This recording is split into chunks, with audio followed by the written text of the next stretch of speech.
Hi, I'm Grant Stephen. And I'm Chris Bernier. And we're the two investment guys. This week, Chris and I wanted to talk a little bit more about the markets. Chris, when we look around the globe, we've seen pretty good positive returns so far in most of the equity markets.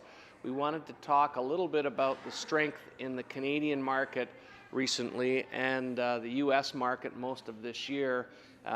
It's our belief that it's real. This is the point in time in market cycles where the bubble word starts to come up and people start to think that some of these asset values are inflated. We think it's important to drill down a little bit deeper than that and start to look at some of the internal market dynamics because they will tell us the story. So, Chris, why don't we start with the Canadian market first? Sure. Well, if we look at the Canadian equity market or the Toronto Stock Exchange specifically, we've seen underperformance relative to other markets around the world for some time now. Until we got to about mid-2013, things started to turn. We've seen year over year a nice positive 11% return on the TSX through to the second half of this year. And you have to ask yourself why. If we look at the underperformance, it's clear that it has to do with the commodity focus and the performance of gold to some degree.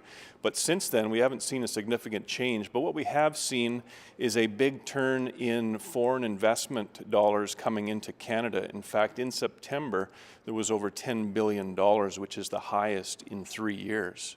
And it's been positive in terms of fund flows in 5 of the last 6 months. So it's really the flow of funds. And there's one specific sector, Grant, that really we've seen some dynamics. Interesting. Right. I think most Canadian retail investors have exposure to Canadian banks, and there's been a big rally there.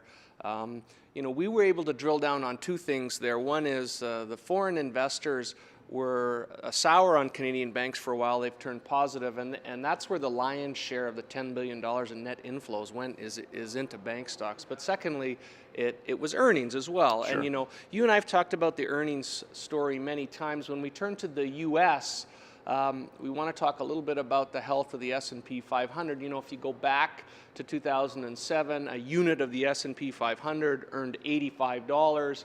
Today it's $103, so it's more profitable. We look back at 2007, the price earning multiple was higher, so you paid more for that $85 than you pay today for the $103. Not really indicative of a bubble market. And we've also seen, Chris, where that multiple now at 15 times is kind of right in the middle of historical averages. Sure, absolutely. The other thing that we look at too is when you have various options where to put your money. We have low inflation, low interest rates. The dividend yields that we're seeing in dividend-paying equities look very attractive. We've seen still very low payout ratios. Corporations have lots of cash in their balance sheets, so a decent potential for upside going forward. And as you said, when we look at the price earnings multiples, we're not overvalued. We're kind of right in that range, so still a very attractive place to consider investment dollars. Right. Want to thank you again for your questions and comments. Please keep them coming. You can contact Grant and I at twoinvestmentguys.com. Join us next time. Chris and I are going to continue our discussion around some of the market dynamics. So until then, I'm Grant. And I'm Chris. And we're the two investment guys.